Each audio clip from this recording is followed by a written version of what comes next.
Assalamualaikum warahmatullahi wabarakatuh. Today we are going to continue our lesson in Sastra English. For the first material is about poem. And next, this is the definition and social function of poem. A poem is a literary work is given to the expression of feelings and ideas by the use of distinctive style and rhythm.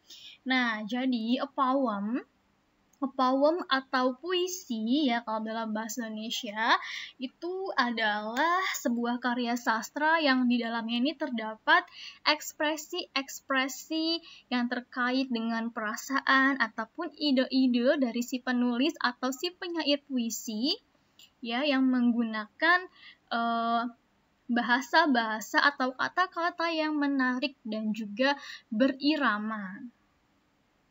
Next is the social function of poem. A poem is to convey the emotion or ideas to the reader or listener mind. Nah, jadi fungsinya dari si poem atau puisi ini adalah untuk menyampaikan emosi ataupun ide-ide kepada si pendengar maupun si pembaca. Nah, selanjutnya di dalam poem atau puisi ini terdapat beberapa elemen. Yang pertama itu ada rhythm. Rhythm atau irama, ya. Rhythm shows the long and short of sounds or movement. Rhythm communicates the emotion of the poem. Nah, jadi rhythm atau irama ini menunjukkan panjang atau pendeknya suara atau perpindahan. Seperti itu ya, perpindahan katanya.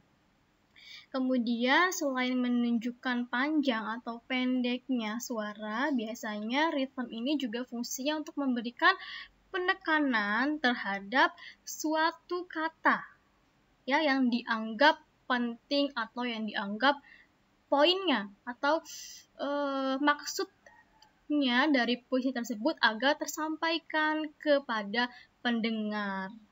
Ya, makanya diberi penekanan seperti itu. Kemudian rhythm ini juga berfungsi untuk mengkomunikasikan emosinya si penyair. Nah, di sini ada kata poet ya, Nak ya. Poet itu memiliki arti penyair. Si penyair puisi disebut dengan poet. Kalau puisinya disebut dengan poem atau poetry. Seperti itu ya. And then it reveals the emotion of happiness, sadness, greatness, or other feelings. Nah, biasanya rhythm ini berfungsi untuk mengungkapkan emosi-emosi seperti kebahagiaan, kemudian kesedihan, kemudian greatness. Greatness itu kebesaran gitu ya, atau bisa disebut juga dengan rasa syukur seperti itu dan perasaan-perasaan yang lain.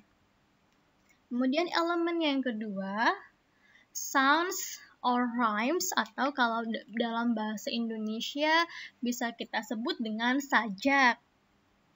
Poets often use the sounds of words to create effects in their poems. Nah, biasanya si penyair ini menggunakan suara-suara atau kata-kata yang memiliki bunyi yang sama ya di setiap akhir dari baris puisi tersebut. Contohnya seperti ini. Nah, sajaknya ini bisa bersajak ABAB ataupun ABC ya. Nah, di sini ada sebuah penggalan puisi yang bersajak ABAB. Kita bisa menentukan sajaknya ini bisa kita lihat di akhir bunyi ya, di akhir bunyi dari kata terakhir dari setiap baris yang terdapat di setiap bait puisinya gitu. Nanti contohnya ada kata sing Itu.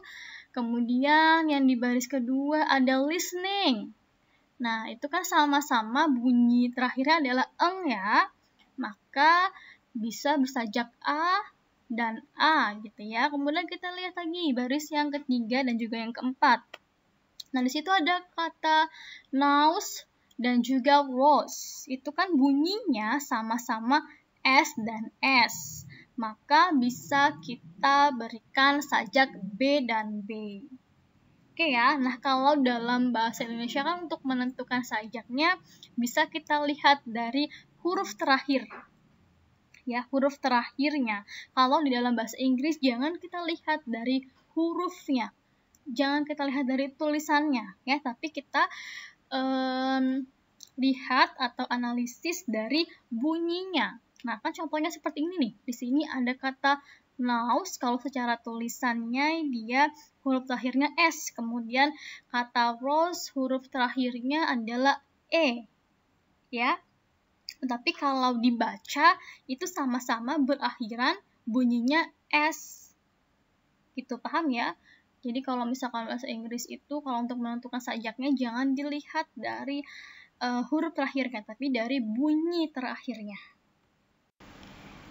Kemudian ini ada yang bersajak ABC, jadi beda-beda ya, setiap baris itu bunyi terakhirnya berbeda-beda.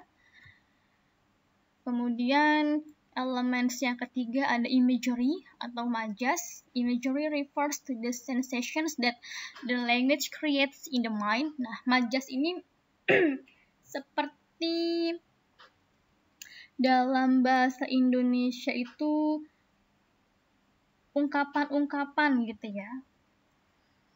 Majas-majas gitu. Atau kata-kata lain yang menarik seperti itu ya. Nanti tentang imagery atau majas ini akan kita bahas secara detailnya di pertemuan selanjutnya ya.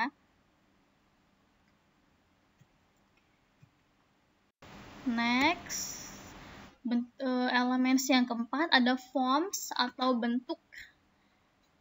Nah, bentuknya ini ada dua ya. Pertama itu ada stanza. Stanza itu kalau dalam bahasa Indonesia bisa kita sebut dengan bait. Kemudian lines itu baris ya, baris di setiap bait. Nah, bentuk-bentuknya dari stanzanya itu ada seperti ini ya, bisa kita lihat di dalam tabel. Nah, ini adalah bentuk-bentuk dari stanzanya. Nah, setiap bentuk stanzanya ini ada nama-namanya. Yang pertama ada stanza couplet.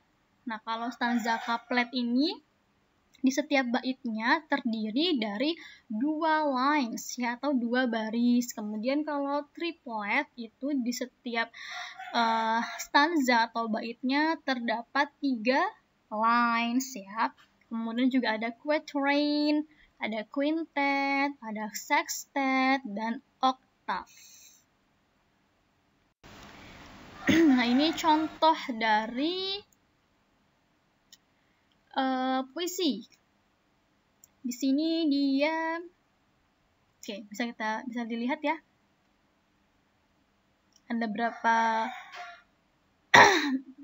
lines nih di setiap stanzanya. Kemudian ini bersajaknya apa. Nanti kalian analisis ya. Nah, ini tugasnya. Tugas untuk hari ini, selain mencatat materi yang tadi ya, materi yang sudah Miss jelaskan, kalian juga harus menjawab beberapa pertanyaan. Ya, yang pertama, what is the poem about? Nah, lihat poemnya itu dari puisi yang tadi ya. Kemudian, how many stanzas in the poem? Jadi ada berapa stanza sih di setiap puisi itu? Kemudian, how many lines in the stanza of the poem? Jadi ada berapa baris di setiap baitnya. Kemudian, what kind of stanza that is used in the poem? Jadi setelah kalian tentukan nih di dalam stanza itu ada berapa baris, kemudian kalian menentukan nama dari stanza yang digunakan di dalam poem tersebut. Kemudian, what is the sounds of the poem? ya sounds ini atau rhyme ya atau sajaknya, dan menggunakan sajak apa, seperti itu. Oke, itu saja materi dan tugas untuk hari ini. Semoga dapat dipahami. Akhiri, wassalamualaikum warahmatullahi wabarakatuh.